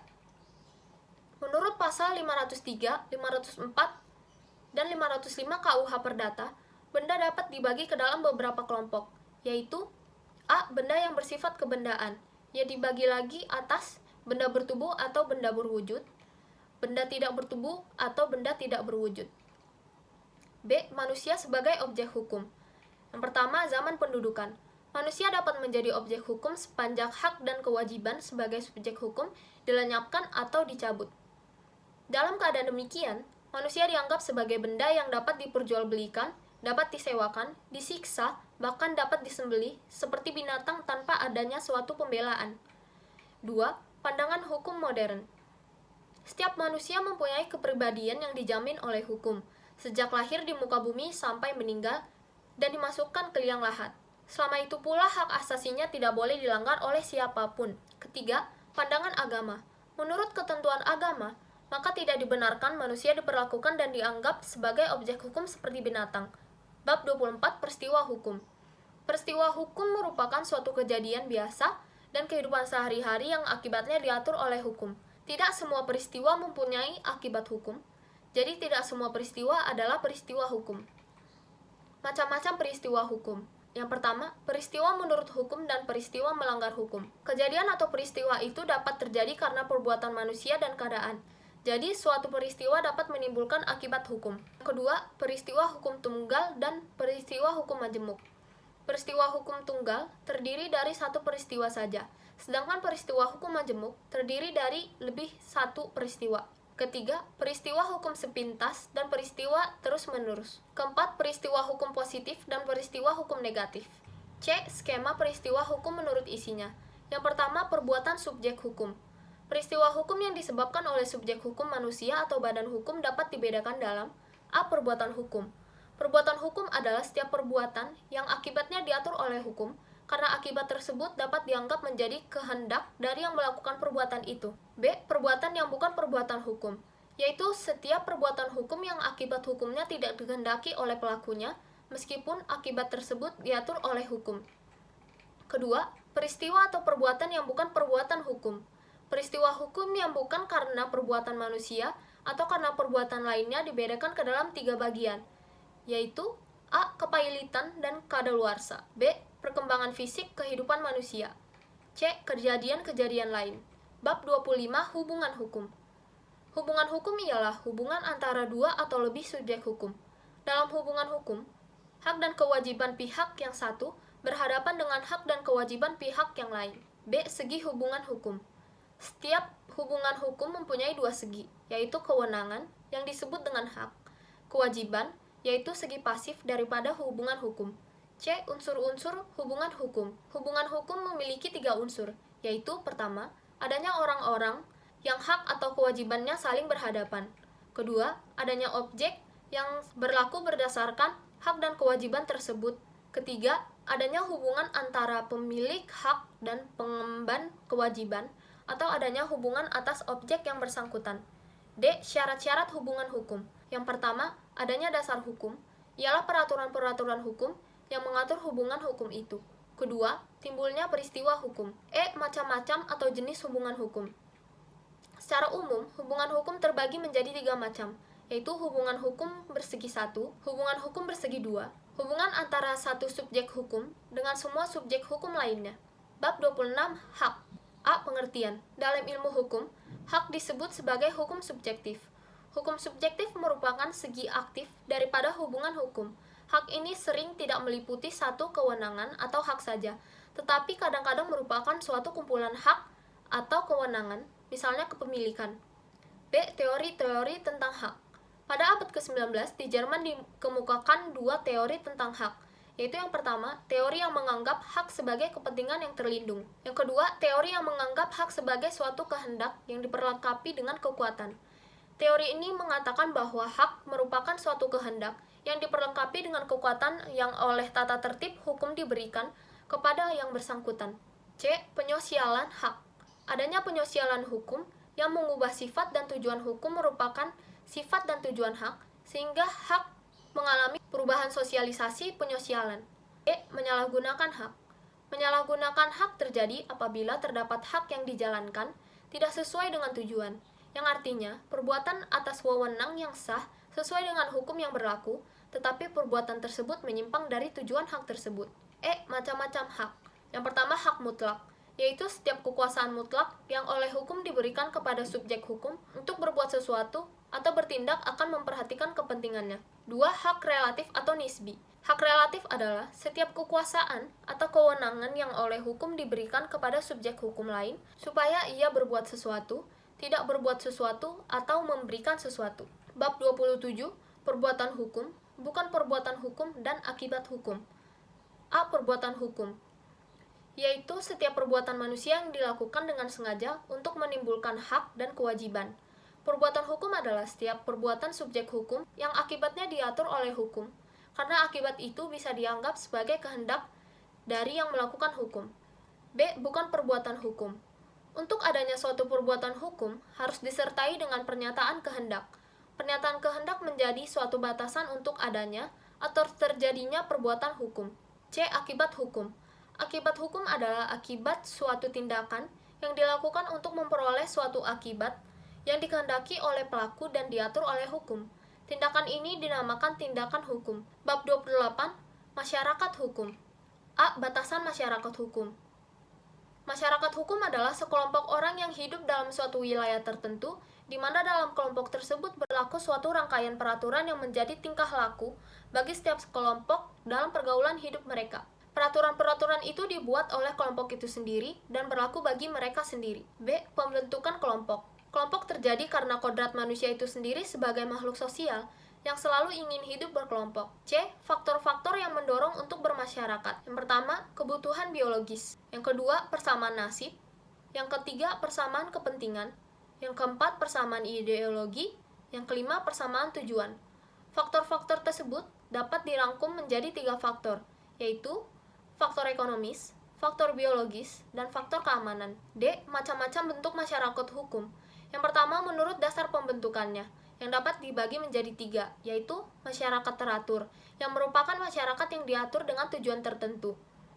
B. Masyarakat yang teratur yang terjadi dengan sendirinya, yaitu masyarakat yang tidak dengan sengaja terbentuk, tetapi masyarakat itu ada karena kesamaan kepentingan. C. Masyarakat yang tidak teratur, yaitu masyarakat yang terjadi dengan sendirinya tanpa dibentuk. 2. Menurut dasar hubungan yang diciptakan oleh para anggota masyarakat. A.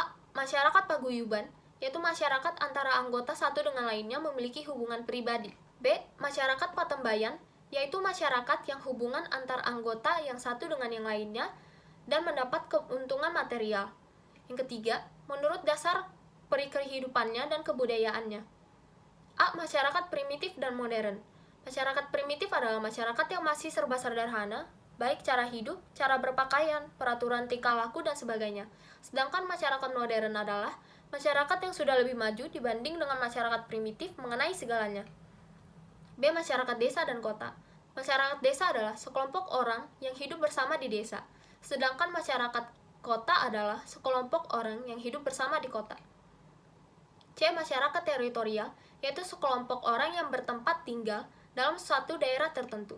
D. Masyarakat genealogis. Masyarakat genealogis adalah masyarakat yang anggota-anggotanya ada pertalian darah.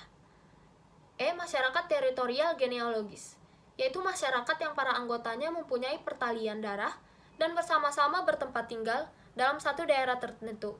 4. Menurut hubungan keluarga. A. Keluarga inti, yaitu anggotanya hanya terdiri atas suami, istri, dan anak. B. Keluarga luas, yaitu anggotanya lebih luas dari keluarga inti. C. Suku bangsa. D. Bangsa. Bagian 5. Ilmu hukum sebagai ilmu kenyataan. Bab 29. Antropologi hukum. Antropologi hukum adalah suatu cabang ilmu pengetahuan yang mempelajari pola-pola sengketa dan penyelesaiannya pada masyarakat-masyarakat sederhana maupun masyarakat yang sedang mengalami proses perkembangan dan pembangunan. Pada dasarnya, studi antropologi terhadap hukum didasarkan pada premis-premis sebagai berikut.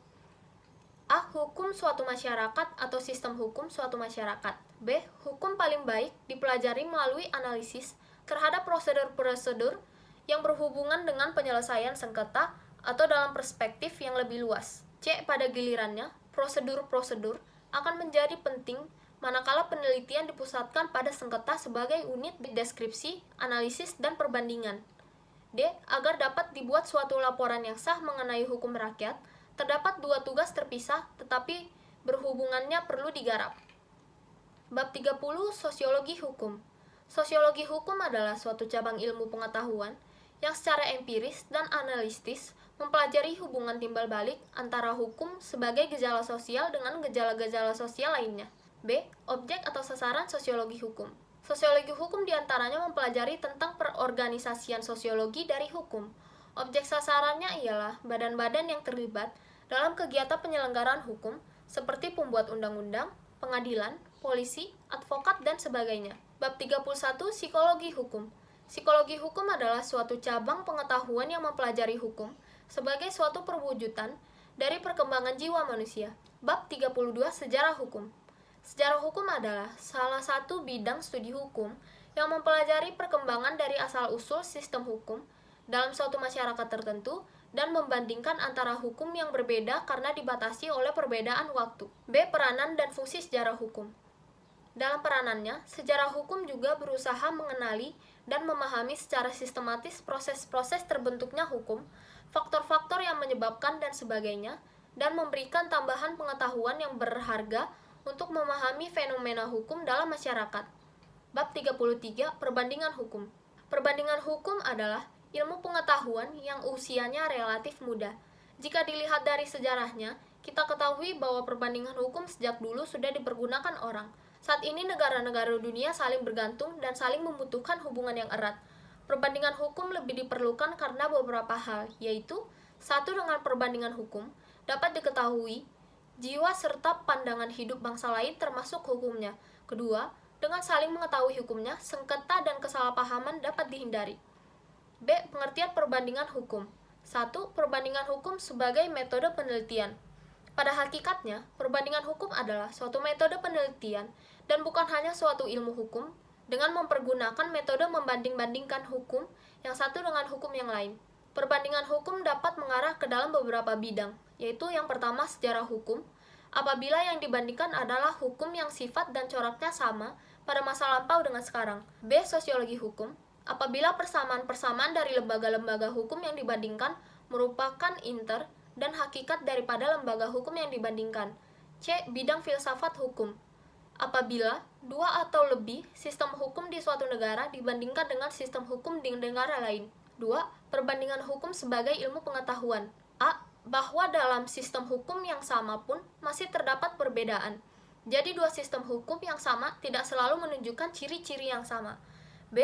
Bahwa untuk menyelesaikan suatu masalah hukum yang sama, cara menyelesaikannya belum tentu sama.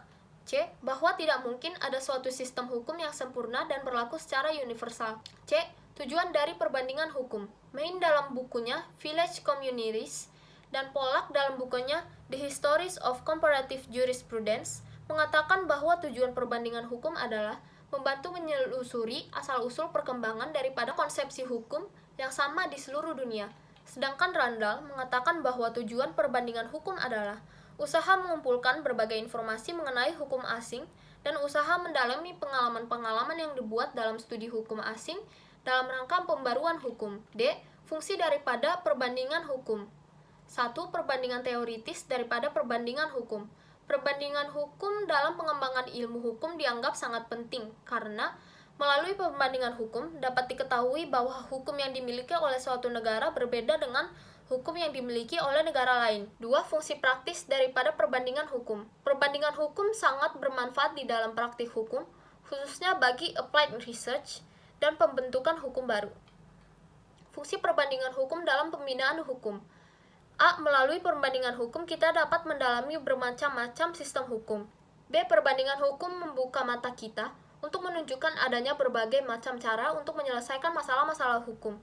C. Perbandingan hukum mempunyai fungsi yang sangat penting bagi pengembangan ilmu hukum. D. Melalui perbandingan hukum, kita dapat mendalami dan memperluas bidang hukum pengetahuan hukum. E. Manfaat dari perbandingan hukum. Yang pertama, manfaat ilmiah. Dengan membandingkan hukum, kita dapat menemukan adanya unsur-unsur persamaan dan perbedaan antara sistem-sistem atau lembaga-lembaga yang kita bandingkan. Kedua, manfaat praktis. Manfaat praktis daripada perbandingan hukum adalah sebagai penunjang dalam usaha pembentukan hukum nasional, sebagai faktor penting bagi usaha unifikasi hukum. Perbandingan hukum juga penting dalam rangka usaha menumbuhkan pengertian yang lebih mendalam mengenai hukum kita sendiri. Perbandingan hukum juga penting dalam rangka pelaksanaan HPI atau Hukum Perdata Internasional. 3. Manfaat bagi unifikasi hukum. Unifikasi hukum berarti berlakunya suatu masyarakat hukum untuk berbagai golongan masyarakat, dan unifikasi ini dapat bersifat nasional maupun internasional. Di dunia internasional, unifikasi hukum juga semakin dirasakan sangat penting serta semakin diperlukan karena hubungan negara yang satu dengan yang lain semakin erat dan mempunyai ketergantungan. 4. Manfaat bagi usaha menumbuhkan saling pengertian suatu bangsa. Kenyataan menunjukkan bahwa pada masa sekarang, negara-negara di dunia saling membutuhkan, saling erat hubungannya, dan saling bergantung satu sama lain. Hal ini disebabkan oleh adanya spesialisasi yang menyebabkan negara-negara itu tidak dapat memenuhi kebutuhan warganya sendiri, sehingga memerlukan bantuan negara lain. Kelima, manfaat bagi usaha memperoleh pengertian yang lebih mendalam mengenai hukum kita sendiri. Perbandingan hukum dapat memperlihatkan kepada kita keadaan hukum yang sebenarnya. Dengan mengetahui keadaan hukum, kita menemukan perspektif-perspektif yang menyangkut perkembangan hukum kita, yang mana adalah penting dalam usaha pembaruan hukum. Keenam, manfaat bagi pelaksanaan HPI atau Hukum Perdata Internasional. Untuk dapat menilai hukum mana yang dapat dipergunakan dalam perselisihan-perselisihan, kita harus meneliti isi dari kedua sistem hukum yang bersangkutan. Dalam hal ini, perbandingan hukumlah yang dapat menunjang usaha tersebut, karena dapat memberikan pengetahuan secara perbandingan hukum akan isi dari ketentuan sistem hukum tersebut. Demikianlah tugas rangkuman yang dapat saya sampaikan, kurang lebihnya mohon maaf. Terima kasih.